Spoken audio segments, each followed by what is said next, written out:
పవన్ కళ్యాణ్ వరుస తమిళనాడు పర్యటనల వెనుక ఆంతర్యం ఏంటి? అన్నా డిఎంకేకు చెక్ పెట్టేందుకు పవన్ కళ్యాణ్ కరెక్ట్ అని బీజేపీ కేంద్ర నాయకత్వం భావిస్తోందా? విజయ్ రాజకీయ ప్రయోగాన్ని పవన్ ద్వారా విఫలయత్నం చేయబోతున్నారా? మురుగన్ సభ సాక్షిగా అన్నామలై విషయంలో క్లారిటీ వచ్చిందా? అరవగడ్డపై జనసేనాని చరిష్మాను ఉపయోగించాలని బీజేపీ అగ్రనేతల ప్రయత్నాలు ఏ మేరకు ఫలించబోతున్నాయి? తమిళ సాంప్రదాయ రాజకీయాలను ఎన్డీఏ బ్రేక్ చేయబోతుందా? ఇవాల్టి బర్నింగ్ ఇష్యూలో చూద్దాం. ఆంధ్రప్రదేశ్ ఉప ముఖ్యమంత్రి పవన్ కళ్యాణ్ పరిపాలనా వ్యవహారాలపై బిజీగా ఉంటున్నారు. ప్రభుత్వ కార్యక్రమాల్లో పాల్గొంటూనే మధ్యలో మూవీ షూటింగ్స్లో పాల్గొంటున్నారు. ఇటీవల యోగాంధ్ర కార్యక్రమానికి హాజరైన పవన్ రీసెంట్గా మదురైలోని అమ్మతిడల్ ప్రాంగణంలో జరిగిన మానాడులో ముఖ్య అతిథిగా పాల్గొన్నారు. మురుగన్ భక్తుల సదస్సులో పవన్ కళ్యాణ్ చేసిన ప్రసంగంపై ఇప్పుడు జాతీయ స్థాయిలో చర్చ జరుగుతోంది. హిందూ విశ్వాసాలను, ముఖ్యంగా మురుగన్ భక్తులను ఎగతాళి చేసేవారిని, రెచ్చగొట్టేవారిని హెచ్చరిస్తూ పవన్ బలమైన ప్రకటన చేశారు. కొంతమంది రాజకీయ నాయకులు ప్రమాదకరమైన వేర్పాటువాద ఆలోచనలను ప్రోత్సహిస్తున్నారని, లౌకికవాదం ముసుగులో హిందూ ఆచారాలను ఎంపిక చేసుకుని లక్ష్యంగా చేసుకుంటున్నారని ఆరోపించారు. సజ్జనుడికి వచ్చే కోపం చాలా భయంకరంగా ఉంటుంది. నీతిగా, నిజాయితీగా జీవితాన్ని కొనసాగించే వారిని అమాయకులుగా భావించి దాడి చేస్తే ఫలితాలు తీవ్రంగా ఉంటాయని పవన్ హెచ్చరించారు. నేరుగా డీఎంకే పేరు ప్రస్తావించకుండా ఉత్తరప్రదేశ్ వంటి రాష్ట్రాల్లో కాకుండా తమిళనాడులో మురుగన్ సదస్సు ఎందుకు నిర్వహిస్తున్నారని ప్రశ్నించిన ఒక రాజకీయ నాయకుడిని పవన్ కళ్యాణ్ ప్రశ్నించారు. తన సొంత మతపరమైన పెంపకాన్ని పవన్ గుర్తు చేసుకుంటూ, నేను 14 సంవత్సరాల వయసులో శబరిమల వెళ్లాను.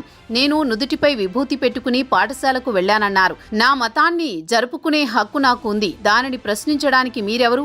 మీరు నా మతాన్ని గౌరవించక స్వయం ప్రకటిత నాస్తికులు, లౌకికవాదులు హిందూ మతాన్ని మాత్రమే ఎగతాళి చేస్తూ ఇతర మతాల గురించి మౌనంగా ఉండే ధోరణిని పవన్ విమర్శించారు. అరేబియాలో ఉద్భవించిన మతాల గురించి మీరు అదే ప్రశ్నలు అడగగలరా అని ప్రశ్నించారు. మురుగన్ దేవుణ్ణి కేవలం తమిళ దేవుడు మాత్రమే కాదని, వివిధ ప్రాంతాలలో వివిధ పేర్లతో గౌరవించే భారతీయ దేవుడని అభివర్ణిస్తూ రెచ్చగొట్టే చర్యలను ఎదుర్కొంటూ భక్తులు ఐక్యంగా ఉండాలని కోరారు. మురుగన్ తమిళ దేవుడు, కానీ అతను అంతటా ఉంటాడు. ఉత్తరాదిలో కార్తికేయుడు, ఆంధ్ర, కర్ణాటకలో సుబ్రహ్మణ్యుణ్ణి నేను ఆయనను ప్రార్థిస్తున్నాను. అందుకే మదురైలో మురుగన్ సమావేశం జరుగుతుంది అని పవన్ కళ్యాణ్ అన్నారు. ఒక సాధువు కోపంగా ఉంటే అడవి కూడా ప్రశాంతంగా ఉండదు అని ఆయన హెచ్చరించారు. హిందువులు తమ విశ్వాసం పట్ల గర్వం వ్యక్తం చేయడానికి సిగ్గుపడకూడదన్నారు. గతంలో కందషష్ఠి, కవసం వంటి భక్తి గీతాలను అపహాస్యం చేసినట్లు ఆరోపణలొచ్చిన సందర్భాలను ఆయన ఖండించారు. అలాంటి చర్యలను తమిళ హిందువుల మనోభావాలపై దాడిగా అభివర్ణించారు. మనం ఒక సంకల్పం తీసుకుందాం. ప్రేమ బలహీనత కాదు, ధైర్యానికి చిహ్నం. మురుగన్ సూరపద్మను నాశనం చేశాడు, కానీ ఇది కలియుగం కాబట్టి మనం మురుగన్గా మారి చెడును నాశనం చేద్దామన్నారు.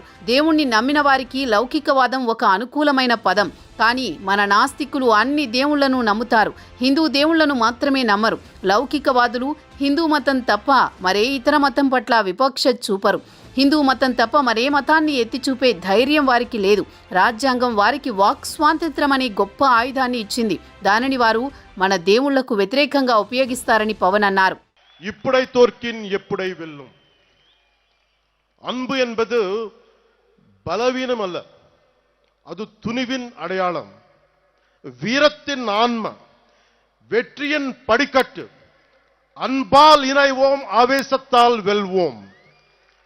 சூரபத்மனை வதம் செய்த புரட்சி தலைவர் பாருங்கள். இது கலியுகம். முருகன் நேரில் வரமாட்டார். நாமே முருகனின் உணர்வாக மாறுவோம். நாச சக்திகளை நிர்மூலம் செய்வோம். இந்தியா அரசமைப்பு சட்டம் நமது அறத்தை காக்கிறது. அரசமைப்பு சட்டம் இல்லாத காலத்தில் மாலிக் கஃபூர் வெறியாட்டம் போட்டான்.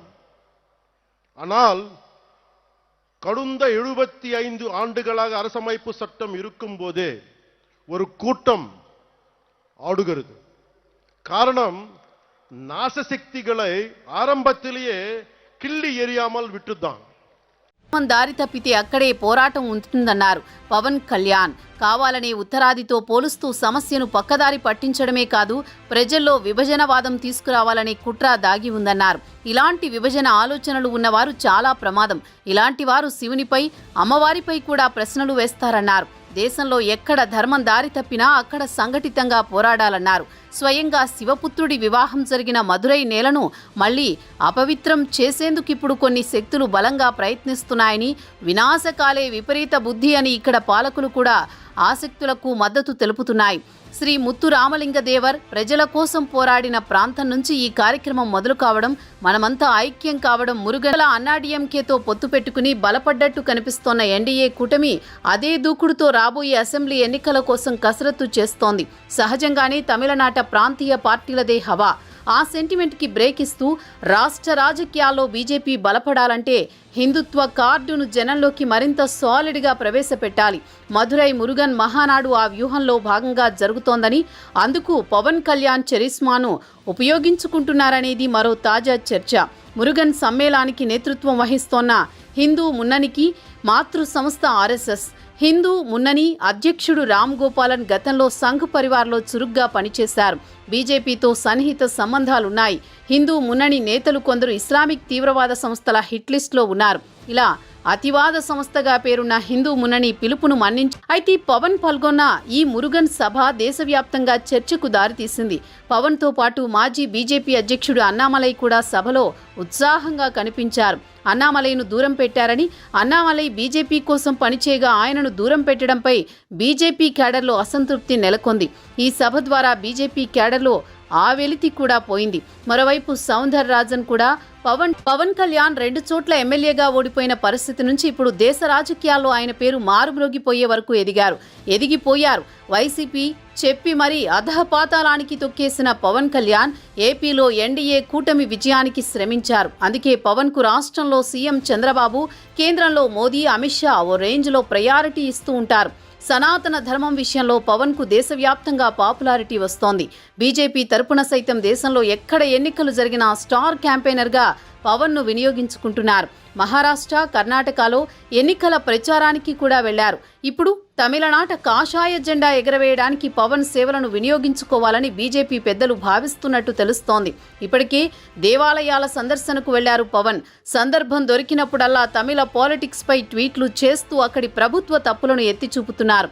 ముఖ్యంగా హిందీ వ్యవహారంలో డీఎంకే పాలిన్ తమిళగ వెట్రి కలగం అధినేత హీరో దళపతి విజయను ఢీకొట్టడానికి పవన్ బరిలోకి దిగుతున్నట్టు తెలుస్తోంది. అందుకే తమిళనాడులో ఏ కార్యక్రమం జరిగినా పవన్ కు పిలుపు వస్తోంది. తాజాగా లక్షలాది మంది సుబ్రహ్మణ్య స్వామి భక్తులతో మురుగన్కు నెలవైన తమిళనాడు రాష్ట్రంలో మీనాక్షి అమ్మవారు కొలువైన మదురై నగరంలో జరిగిన మురుగ భక్తర్గల్ మానాడులో పవన్ పాల్గొన్నారు.